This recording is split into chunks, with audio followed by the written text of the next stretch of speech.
Hey guys, I'm Tammy and welcome back to my channel. I really want to do some sewing today, but I'm not really sure what I want to make. I have this really nice crepe viscose fabric that was given to me in this sewing subscription box. I'll leave a link in the description box below. The print is really nice. You can see it's got some really cute illustrated details. I really like how fun and ditzy it feels. It's got cute little cakes and then little teacups and things like that. And I was thinking to make my bestseller pattern, the rhea dress, out of this because I think it'll be perfect for summer. I honestly love seeing your guys' versions over on Instagram. It's so nice to see you guys make my pattern. So I thought I would take you along today and do a bit of a sewing vlog on my process of making this dress.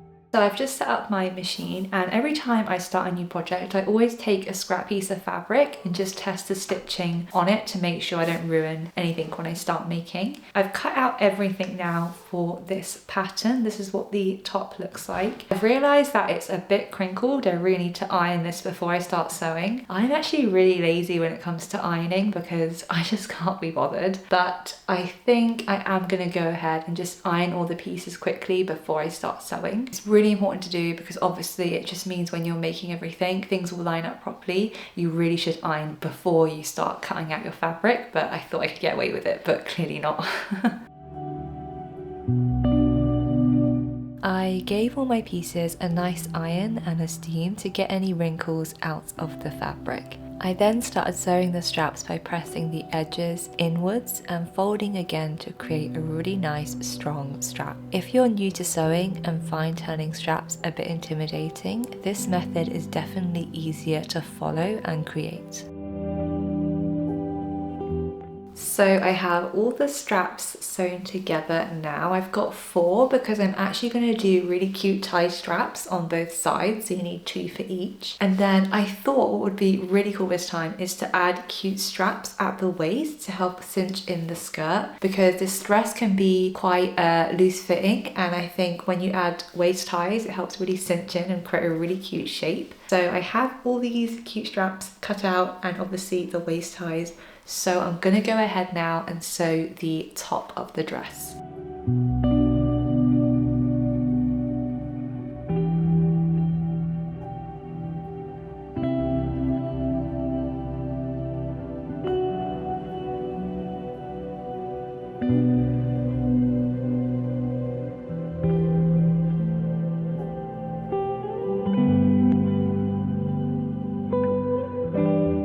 So I just had the doorbell ring and I really want to show you what just came in the post. It's a really cool Y brand. It's not sponsored or anything. I just came across this brand on Instagram and then my partner decided to order some stuff from them, and I really want to show you what it looks like. So I'm just going to take you downstairs now.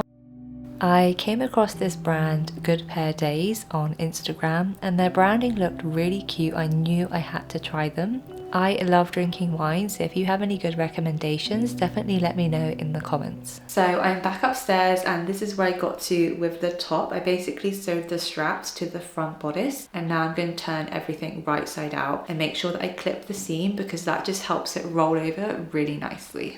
So I've been using these embroidery scissors to cut thread or notches in fabric, and I love how small they are. I'm just cutting into the seam allowance and reducing any bulky areas. So I'm just turning the front top to the right side and then pressing the edges nice and flat so they will sit well and lie correctly once worn.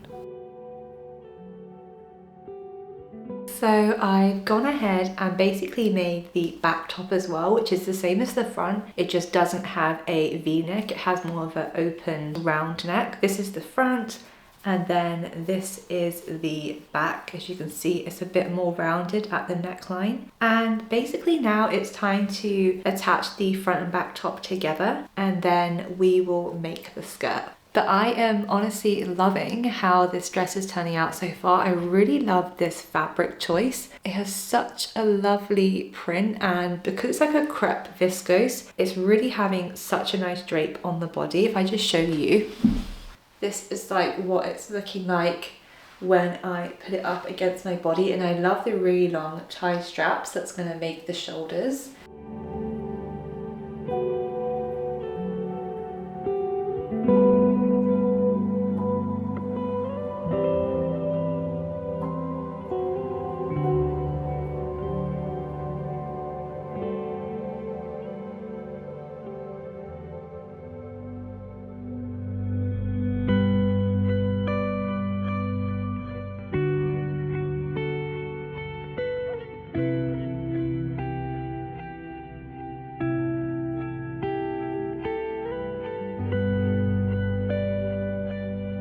This is what the top of the dress is looking like now. It's so cute. That's the front, and then that's the back.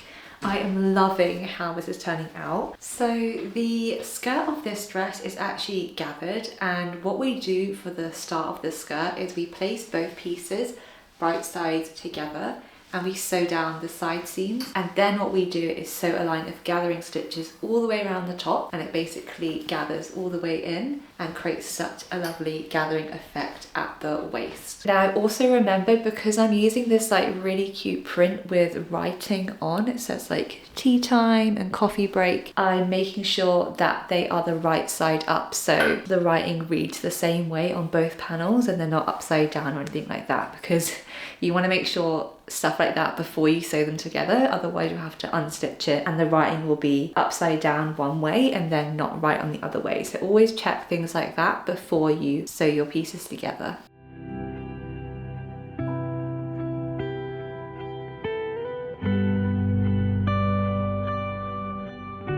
So of course I just sewed the skirt and forgot to put the waist ties in, which was so annoying, but I just unpicked everything and placed the waist ties about like 1 inch from the edge of the waist skirt. And then the inside of the skirt, I've actually finished it with an overlocker just for a really clean and nice finish, to be honest. So that is literally the skirt. Now what I'm gonna do is actually sew a line of gathering stitches all the way around the top edge of the waist. If you've never sewn with gathering stitches before, what you basically do is you use a really long stitch length on your machine and you just sew a straight line all the way around, but you make sure you leave long thread tails at the start and at the end of the stitch, so you're not gonna back stitch or anything. You just wanna keep long tails of thread, because that basically means you can pull them once we've done the line of gathering stitching and it will just gather the fabric super nice and evenly. I'll show you what that looks like now.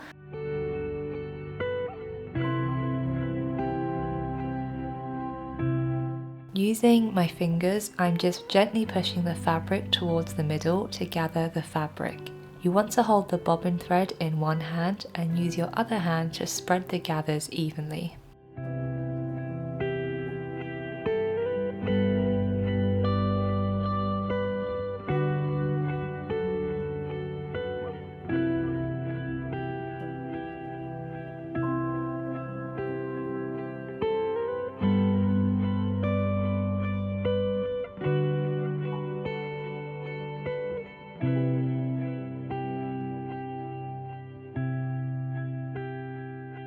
So I've just had lunch and I've just finished attaching the skirt to the top of the bodice. As you can see, the dress is coming together really nicely, and this is where the waist ties are at the skirt. Now all we really have to do is basically repeat the exact same steps as we did for the skirt for the bottom ruffle of the dress, and it's just going to create a really nice gathered effect, and it's just going to make this dress super floaty and really summery. And I'm just loving how this colour is looking in this sort of style of dress. I think it's going to be perfect for summer. But this is what the gathering looks like at the waist of the skirt. I actually really like how gathering looks on dresses. It's very summery, super floaty and easy to wear. If you've never actually tried gathering before, I would definitely recommend it. It definitely looks harder than it is, and it's really easy to actually do, especially if you like wearing dresses that aren't super form-fitting. Gathered dresses are such a nice way to kind of skim over your body and create such a lovely shape. But what I'm going to do now is just go ahead and sew the bottom ruffle of the dress and attach that to the skirt.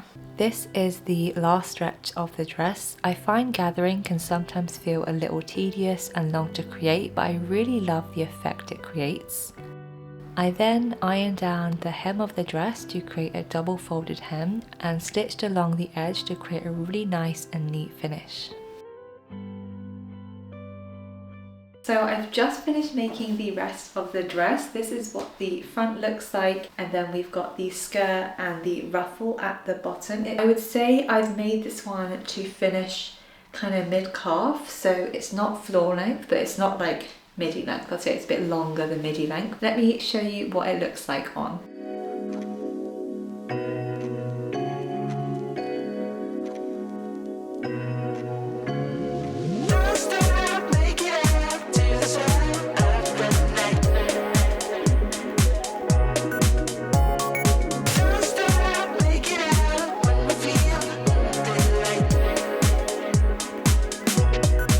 I hope you enjoyed seeing my process of how I sewed that dress today. I really love how it turned out, and I really love the fabric choice. It feels super good for summer. You can find the rhea dress pattern on my website. It's one of my best-selling patterns, and it really is such a perfect summer holiday dress. Even if you're just flouncing around in your garden for a barbecue, this is such a good dress for that occasion. Anyway, I really love filming this, and I'll see you in the next one.